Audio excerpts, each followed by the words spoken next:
vocês, professor Rodrigo Sérgio Geografia, trabalhando com vocês aqui algumas informações geográficas a nível mundial, a nível nacional e trazendo algumas informações, algumas particularidades aqui também para o nosso estado, aqui no Maranhão, tá bom? Não esquece, fique em casa, que o melhor desse conteúdo vai estar chegando até vocês através da TV Assembleia, da TV Seduc, da TV do Governo do Estado e através da Rádio Timbira. Então fique em casa, acompanhe essas aulas fantásticas que estão sendo produzidas com a maior qualidade, com o maior carinho, com uma seleção imensa de professores extremamente gabaritados para fazer esse conteúdo chegar da melhor maneira possível para vocês, tá? E hoje, dentro da parte de geografia, a gente vai falar um pouquinho de quê? Nós vamos falar de espaço geográfico, tá? Na chamada geografia clássica. Esse espaço geográfico, esse conteúdo, geralmente ele é cobrado em provas ditas mais tradicionais. No nosso caso aqui, na nossa prova da UEMA, eles gostam de cobrar alguns conceitos da geografia clássica e dentre eles o espaço geográfico acaba merecendo destaque. Então vamos lá. Quando você fala de espaço geográfico, o que é que você tem que pegar e lembrar? Esse espaço geográfico é aquela área onde nós estamos inseridos. Eu estou inserido, você está, a pessoa que está aí do seu lado acompanhando essa aula também está, a galera que está também assistindo em todos os locais aqui também estão inseridos nesse espaço. Esse espaço geográfico é o local, é o conjunto das atividades que acontecem de interação entre o homem e o homem, que seria a dinâmica social, e esse homem com a natureza, que é o que nós chamamos de dinâmica socioambiental. Então, na hora que você falar de espaço geográfico, é o conjunto de atividades, é o conjunto de relações que acontecem dentro da sociedade, homem-homem, e a relação desse homem com a natureza. E essa relação desse homem com a natureza? Nasceu como? Nasceu desde o homem nômade. Isso você não pode esquecer. Quando o homem ele aparece na superfície terrestre, no início ele é o quê? Nômade. Ele vive da caça, da pesca e da coleta. Essa caça, pesca e coleta, você acha que dessa forma o homem alterava a natureza? Vamos lá, 5 segundos para tu pensar. Tu acha que caça, pesca e coleta faz com que o homem altere a natureza? Sim, não, talvez, só Jesus na causa. Lógico que sim. O homem, quando ele vai caçar e pescar e coletar, ele altera a natureza. Só que ele altera em uma proporção que menor. Isso você tem que pegar e analisar e ficar muito claro. Qualquer alteração, por mínima que seja, o homem está interferindo no ambiente natural. Então, o homem nômade, caçando, pescando e coletando, ele alterava a natureza, sim, mas em uma proporção que menor. Claro isso? Tranquilo? E a partir de que momento, então, essa alteração do homem sobre a natureza toma uma proporção maior? Quando o homem deixa de ser nômade e passa a ser o quê? Sedentário. Na hora que você tem a sedentarização humana, lá na Revolução Agrícola, as alterações do homem sobre o meio ambiente vão tomar proporções o quê? Maiores. Afinal de contas, com essa sedentarização, ele vai começar além da pesca, da coleta, ele vai começar também a criar animais. E na hora que ele vai criar animais, é necessário que ele crie ambientes para esses animais ficarem o quê? Confinados. Ele vai começar a construir os currais. E essa construção de currais para poder criar animais altera o ambiente em uma proporção que maior. Quando ele começa a plantar, ele precisa construir canais de irrigação. Então, fazer agricultura, fazer plantio, implica construir canais de irrigação, captar a água dos rios. E essa alteração também aumenta. Quer ver uma outra coisa que faz com que o homem altere esse espaço geográfico de maneira também mais significativa a partir da sedentarização? É a construção das primeiras habitações. E isso, até a sedentarização do homem, era o homem das cavernas. Ele vivia dentro das cavernas fazendo lá as chamadas pinturas rupestres. Alterava o ambiente? Alterava. Mas a partir do momento em que o homem se torna sedentário e ele começa a construir as suas primeiras habitações, as alterações sobre aquele meio ganham uma proporção ainda o quê? Maior. Porque ele vai ter que desmatar, ele vai ter que pegar a matéria-prima, ele vai ter que construir aquela infraestrutura. E ao longo aí dos anos, essas alterações vão tomando proporções cada vez o quê? Maiores, como a gente vai discutir ali na frente. Todo mundo ok, então? Entendemos, então, que o espaço geográfico é o espaço de interação, dinâmica socioambiental. Entendemos também que essa alteração sobre o meio ambiente, ela vem acontecendo ao longo da história da humanidade. O homem nômade alterava o ambiente em uma proporção menor. O homem sedentário com a agricultura e com a pecuária altera esse ambiente em uma proporção ainda o quê? Maior, principalmente a partir da construção das primeiras habitações. E ainda tem mais uma informação para vocês. Vamos lá. Quando o homem caçava, pescava e coletava, ele tinha uma maior taxa de mortalidade. Por quê? Porque quando ele ia caçar, ele poderia invadir a área de uma tribo rival. E isso poderia gerar o quê? Conflitos, gerando mortalidade humana. Além disso, esse ser humano poderia caçar um animal maior do que ele e poderia acabar morrendo nessa caçada. E quando ele estava coletando as frutas, ele poderia ingerir algum alimento ali venenoso e morria. Então a mortalidade era maior quando o homem ele era nômade. Quando ele passou a ficar sedentário, ficar mais tempo em casa, ali só tirando onda da agricultura, da pecuária, a natalidade aumentou e a mortalidade diminuiu. Nós tivemos então, a partir da sedentarização do homem, a primeira explosão populacional da humanidade. E mais pessoas, você sabe, né? O que é que significa mais pessoas? Mais bagunça. Também, mais pessoas, mais bagunça. Mas mais pessoas significa também a necessidade de mais recursos. É mais alimento, é mais matéria-prima, são mais habitações, é mais recurso energético, é mais alteração sobre o meio ambiente. É mais construção e reconstrução do espaço geográfico. Entendido? Tranquilo? Dentro desse espaço geográfico, turma, existem algumas categorias que a gente tem que trabalhar. Dentro do espaço geográfico existe, por exemplo, paisagem. E o que é paisagem? Vamos lá, me responde aí. 5 segundos. O que é paisagem? Quer ver?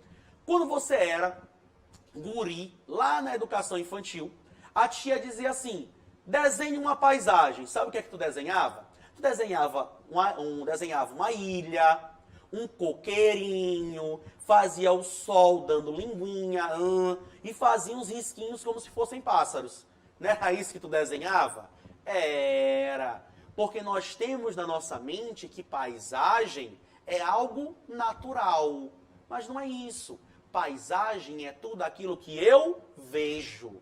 Paisagem é até onde a minha vista alcança. Então, paisagem sendo tudo aquilo que eu vejo, existe nessa paisagem elementos apenas, naturais, e existem paisagens com elementos artificiais ou elementos antrópicos.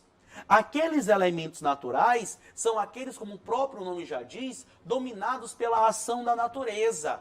Você está falando de elementos como a vegetação, como a água dos rios, a água dos lagos, você está falando dos animais rupestres, isso seria a paisagem natural. Quando você fala paisagem artificial, é aquela paisagem onde você vai tendo elementos que estão sendo inseridos pelas ações de quem? Do homem. Uma casa, um prédio, uma rua, uma avenida, um shopping. E o que você tem que perceber é, por que que o homem insere esses elementos dentro da paisagem natural? Por que que o homem altera a paisagem natural? Simples, para atender às suas necessidades. Esse é um outro raciocínio que você tem que ter de maneira muito clara. Todas as alterações que o homem faz sobre a natureza são para atender às necessidades humanas. Se você constrói uma ponte ligando uma margem do rio a outra, é uma necessidade de quê? De transporte. Transporte de pessoas, transporte de mercadorias. Se você tem uma área que antes era uma vegetação nativa, que é desmatada para poder abrir espaço para uma área de agricultura ou uma área de pecuária, você está suprindo também uma outra necessidade, que é a necessidade de quê? De alimentação. O que a gente tem que entender é que à medida que essa população, que essas relações humanas elas vão avançando, nós vamos buscando cada vez mais o quê? Isso. Você está aí em casa assistindo essa aula por quê? Ah, porque eu amo estudar, é o meu sonho. Legal, bacana. Mas você está estudando para você poder ter conteúdo suficiente para entrar na universidade. E aí você entra na universidade para conseguir o seu diploma. E aí depois de posse desse diploma, a gente vai batalhar para poder ser inserido no mercado de trabalho. E depois de inserido no mercado de trabalho, a gente vai correr atrás de ganhar um salário cada vez maior e melhor. Tudo isso para quê? Para comprarmos e conseguirmos mais conforto. Isso, conforto. E esse conforto que todas as pessoas correm atrás hoje, passam por exigir mais recursos do meio ambiente. Por exemplo, se você está aí assistindo, acompanhando essa aula na sua TV, no iPad, no computador, no celular, você está precisando, por exemplo, de eletricidade. Já pensou se essa eletricidade ela falhasse hoje? Já pensou se chegasse aí um comunicado dizendo, olha, já que nós estamos aqui na quarentena, nós vamos fazer também uma economia de energia elétrica. Nós vamos passar 15 dias sem eletricidade. O pessoal aqui no estúdio está me olhando assim, ó. Porque sem eletricidade hoje, boa parte do nosso conforto seria o quê? Retirado. Mas nós temos que lembrar que para ter eletricidade, é necessário que esse homem vá até a natureza atrás de recursos energéticos. Pode ser a energia hidrelétrica, a energia eólica, a energia maremotriz, a termoelétrica, mas tudo isso que nós temos que pensar é que isso tudo envolve retirada de recursos do meio ambiente. E em muitos momentos, essa necessidade humana e esse meio ambiente, eles não caminham em harmonia. E quando essa harmonia ela é quebrada, quando o homem exige mais do que o meio ambiente pode oferecer, ocorre o que nós chamamos de impactos ambientais. Ou melhor, impactos socioambientais. Porque esses impactos, eles nunca vão afetar somente a natureza. Lembra que tudo é uma dinâmica, lembra que tudo é um conjunto. Então, se afeta a natureza, afeta o homem. Se afeta o homem, afeta a natureza. Ok? Tranquilo? Paisagem. Além de paisagem, você também tem dentro do espaço geográfico o conceito de quê? De lugar. E o que é o lugar? O lugar é a parte do espaço geográfico onde você estabelece uma relação de afetividade, de posse, de pertencimento. Esse é o meu quarto, essa é a minha casa, é a minha sala, é meu, é o meu ambiente. Isso é lugar, é a parte do espaço onde você estabelece essa relação de afetividade, de carinho, de pertencimento. Existe também o termo território. E o que seria território dentro do espaço geográfico? Ei, não invade o meu território, não invade o meu espaço. Ei, mãe, qual é? Não entra no meu quarto é o meu espaço, é o meu território. Território é aquela parte do espaço geográfico onde você estabelece uma relação de gestão, de proteção, onde você estabelece regras que não podem ser quebradas por qualquer um. Olha, o território brasileiro, qualquer um pode infringir as regras do território nacional? Não, porque no território brasileiro existem regras que têm que ser seguidas e não necessariamente são as mesmas regras dos territórios vizinhos. Então, quando você fala de território, lembra sempre relações de poder, ok? E existe dentro do espaço geográfico também a ideia de região. E o que é uma região? É uma parte do espaço geográfico que possui características particulares, características únicas daquela parte do espaço que distinguem, que diferenciam aquela região da outra. Quer ver? Passeia comigo pelo Brasil. Vamos passear comigo pelo Brasil? Vamos lá. Região norte do país. Pensa aí na tua cabeça. Pensa aí, vai, me ajuda, me ajuda. Pensa, região norte do país. Me diz algumas características dessa região. Quer ver eu adivinhar a primeira coisa que tu pensou? Floresta e índio. Foi a primeira coisa que tu pensou. Sabe por quê? Porque a região norte ela é vendida com a presença da floresta amazônica e por possuir a maior parte da população indígena remanescente dentro do nosso país. Além disso, a região norte é a que apresenta o clima mais quente e mais úmido do território nacional. É uma área onde se destaca a atividade econômica da extração de madeira, por exemplo. E é uma área de baixa concentração demográfica, região norte. Quando você vai para o centro-oeste do Brasil, você lembra da grande economia da soja, dentro das áreas de quem? Do Cerrado. O centro-oeste brasileiro é o nosso centro político e administrativo. É onde você tem a área de quê? De Brasília. E quer ir para a musicalidade? É onde você tem o nosso sertanejo universitário, das lives, da sofrência danada que está tendo aí nessa quarentena. Região centro-oeste. Quando você vai para o sudeste do Brasil, você lembra do nosso coração econômico, a cidade de São Paulo. Você lembra do cartão postal brasileiro, a cidade do Rio de Janeiro. Você lembra daquele ambiente que não para, porque é o nosso centro econômico. Nosso centro financeiro, nosso centro industrial. São Paulo, Rio de Janeiro, região sudeste. Quando você vai até o sul do Brasil, o sul do Brasil é o Brasil diferente do Brasil. É a área de clima subtropical, temperaturas mais baixas. É a área onde pode cair neve. Sim, no Brasil neva, no Brasil cai neve. E eu não estou falando daquela espuminha que ficam jogando lá na área do Palácio dos Leões durante o período do Natal. Aqui dali não é neve não, tá? Tu não vai pra lá e ficar botando a língua pra fora. Não, não é neve, é sabão. Tu botou a língua pra fora, não botou? Tu botou aquele sabor. Botou. Não, não é neve, tá? Neva no Brasil, pode cair neve? Pode. No sul do país, de clima subtropical. E aí nós chegamos no nosso Nordeste, o nosso Nordeste brasileiro, essa região maravilhosa, fantástica, cheio de encantos e belezas únicas no nosso país. O Nordeste do Brasil de praias paradisíacas, de sertão nordestino, de clima semiárido, de ambiente da caatinga, mas que é fertilizado através de projetos de transposição das águas do Rio São Francisco. O Nordeste brasileiro, onde nós temos o nosso estado, o nosso Maranhão, onde pulsa um coração forte aqui nesse período junino de Bumba Meu Boi, hashtag Boi de Morros, propaganda gratuita aí para minha Índia guerreira, tá bom? Então, olha como é que o Brasil é diversificado. O Brasil é dividido, então, em 5 regiões fantásticas, cada uma delas com aspectos completamente diferentes uma da outra. Então, quando você fala de região dentro do espaço geográfico, partes desse espaço que possuem características completamente o quê? Diferentes.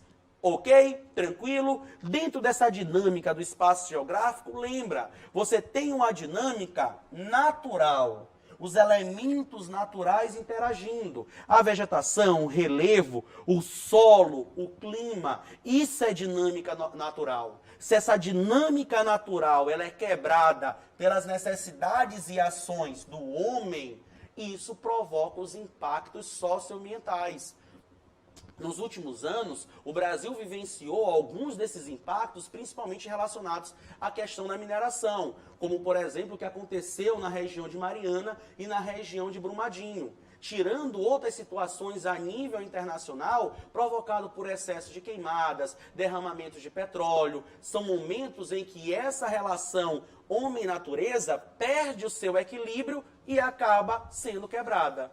Não esquece, quando você fala da dinâmica social, você está relacionando com as necessidades desse homem. A necessidade econômica, social, política, cultural. A necessidade de se construir um viaduto, uma ponte, para poder facilitar o transporte, a circulação de pessoas. E a gente tem que lembrar que esse espaço geográfico, existe um espaço que é visível e o espaço que não é observável através da visão.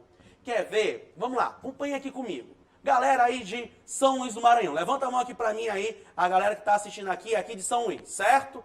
Eu não sou de São Luís não, tá? Eu sou do interior, sou de Bacabal, vim pra cá tentar a vida na cidade grande. Tá dando certo, vamos lá. Então a galera que é de São Luís, por exemplo, talvez já tenha passado na área ali do viaduto da Coama. De repente já passou na área do viaduto da Coama. Mas eu vou contar uma história para vocês. Aquele viaduto da Coama nem sempre existiu. Exatamente, ele nem sempre existiu, não. Ele foi construído no final da década de 90. Sabe para quê? Para atender uma necessidade do homem. Por que eu construo um viaduto? Para facilitar a circulação de pessoas e mercadorias, para facilitar as vias de transporte. Então, quando você tem qualquer alteração, quando você tem qualquer construção, você tem que lembrar sempre disso. Existe alteração que é o quê? Visível. E existe aquela necessidade que foi atendida que não é visível. Construir um viaduto, construir uma ponte, construir um centro comercial, construir um bairro residencial, tudo isso faz parte dessa dinâmica socioambiental na construção e reconstrução do nosso espaço geográfico. Onde esse espaço geográfico mundial, ele foi sendo construído e reconstruindo através da história. E você quer saber qual foi o grande marco da expansão do espaço geográfico atual? Foi o colonialismo do século XVI e do século XVII. Afinal de contas, até o período das chamadas grandes navegações, quem era o mundo conhecido? Até as grandes navegações, quem era o mundo conhecido? Europa, África e Ásia. As informações, as pessoas, as mercadorias ficavam restritas dentro do chamado Velho Mundo. Você só vai ter uma expansão desse espaço geográfico, você só vai ter uma expansão desse horizonte geográfico a partir do colonialismo do século XVI. Quando você tem as grandes navegações, a união rei mais burguesia, formando as monarquias nacionais, e você vai ter essas navegações se lançando no mar tenebroso, se lançando no mar de monstros, para descobrir quem? Descobrir o Novo Mundo. O Novo Mundo, descobrir a América. Agora lembra, nessa América já existiam pessoas. Nessa América você já tinha uma dinâmica social, você já tinha uma dinâmica socioambiental. O que você começa a ter a partir das grandes navegações é o encontro do espaço geográfico do Velho Mundo com o espaço geográfico do Novo Mundo. E o resto dessa história, a gente já sabe. Muitas das características socioeconômicas da América hoje foram talhadas desse encontro de espaços geográficos o quê? Diferentes. E nós, aqui no continente americano, nós do chamado mundo ocidental, possuímos muitas características remanescentes daquele período. Maioria urbana, maioria industrial, maioria cristã, maioria o quê? Capitalista. Todo mundo ok? Tranquilo? Um outro momento, um outro marco dessa construção e reconstrução do espaço é o neocolonialismo do século quê? XIX. O chamado imperialismo do século XIX. Quando o espaço geográfico africano vai ser completamente alterado através de um episódio que vai ocorrer em 1884 e 1885, que é a chamada Partilha Africana, que ocorre no Congresso ou Conferência de Berlim. quando o continente africano é dividido entre as principais potências industrializadas da Europa. E essa divisão não vai obedecer às características culturais desses povos da África, o que vai intensificar os conflitos civis dentro desse continente. Isso vai gerar, no início do século XX, a Primeira e, posteriormente, a Segunda Guerra Mundial. E isso vai intensificar os conflitos que nós olhamos hoje no século XXI.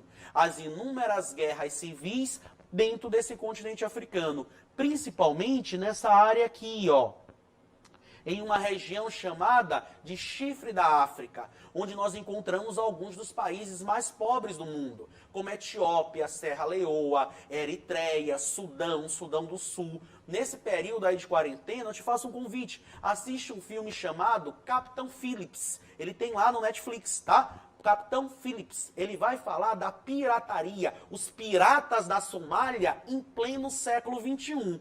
Sim, pirataria não é só Piratas do Caribe, Jack Sparrow lá do século XVII, do século XVIII, não. Você tem também essa pirataria até hoje dentro de algumas áreas da África, tá bom? Olha como é que o espaço geográfico mundial ele é diversificado. Ele vai sendo construído e reconstruído ao longo dessa história. Lá das grandes navegações, chegando no século XIX, nessa partilha africana. E esse espaço do mundo, ele sofre uma alteração fora do normal no período de quem? Das guerras mundiais. Você chega nas guerras mundiais, quem eram as grandes potências do mundo? Os países industrializados da Europa. A Inglaterra, a França, a Itália, a Alemanha, a Bélgica. Aqui na América, os Estados Unidos. Lá na Ásia, o Japão. E depois de 1945, quando acaba a Segunda Guerra Mundial, esses espaços, eles estão o quê? Destruídos. Principalmente o espaço geográfico europeu. Afinal de contas, o palco dessa Primeira e da Segunda Guerra Mundial foi a Europa. Quando nós falamos do espaço físico europeu destruído, nós estamos falando das áreas de agricultura, de pecuária, as cidades, as fábricas, as pessoas, tudo isso arrasado. E surge um novo espaço geográfico a partir de 1945. É o espaço da Guerra Fria, é o espaço da bipolaridade, é o espaço onde o mundo estava dividido em mundo socialista e mundo quê? Capitalista. O mundo capitalista comandado pela figura dos Estados Unidos e o mundo socialista comandado pela figura da, então, União Soviética, União das Repúblicas Socialistas Soviéticas. E um símbolo físico surge nesse período, que é o Muro de Berlim. O Muro de Berlim ele é derrubado em 89. Quando o Muro de Berlim é derrubado em 89, o espaço geográfico mundial começa a sofrer um novo desenho. Vai surgir a nova ordem mundial, a ordem unimultipolar, a ordem do capitalismo. A ordem do capitalismo, a ordem da comunicação. Sabe a ordem de quem? Da internet. Isso. Peraí, Rodrigo. A internet, ela não sempre existiu? Não. Quer ver uma questão da internet? Vamos aqui comigo, presta atenção. A internet tem suas fases. Ela é criada durante a Guerra Fria. É o período da criação. A popularização da internet é a partir da década de 90. É a partir da tal da globalização. É a popularização da internet. A internet chega para o mundo. Só que a internet, dentro do mundo capitalista, nem todas as pessoas tinham acesso. E sabe quem é que não tinha internet em casa? Sabe o que é que fazia? Ia para um ambiente chamado de Lan House. Nunca ouviu falar, né? Vocês que são, né, mais novos, com certeza não. Agora cutuca aí teu irmão mais velho. Cutuca aí teu pai e tua mãe. Pergunta quantas vezes eles pegaram R$2 e foram lá para a fila da internet para poder acessar o Flogão. O Flogão, tá? A galera que está se acabando de rir, tá? Para acessar o Flogão. Por quê? Porque na década de 90 e no começo dos anos 2000, a internet estava se popularizando. Só que nem todo mundo tinha internet em casa. Então você teve essa popularização e muitas pessoas compraram esse serviço. A partir dos anos 2000, 2001, 2002, 2005, a internet está o quê? Consolidada. É o período que no mundo vai surgir uma coisa mágica que todo mundo ama, chamada, sabe de quê? O Wi-Fi. O Wi-Fi. Onde você chega hoje nos ambientes, você não diz assim, me dá o cardápio. A primeira coisa que você diz é o quê? Qual é a senha do Wi-Fi? Certo? Então hoje você pega e tem um mundo cada vez mais conectado, um espaço geográfico cada vez mais integrado. Um espaço geográfico hoje sendo construído e reconstruído, chegando em uma nova categoria. Sabe qual é essa nova categoria do espaço geográfico? É o espaço geográfico virtual. Isso, o espaço geográfico virtual. O espaço geográfico virtual que permite, por exemplo, com que você no Instagram, com que você no Facebook, você tenha milhares de amigos, mas milhares de amigos virtuais. Que você estabeleça uma centena de relações virtuais. E é esse espaço geográfico que nós estamos cada vez mais inseridos hoje.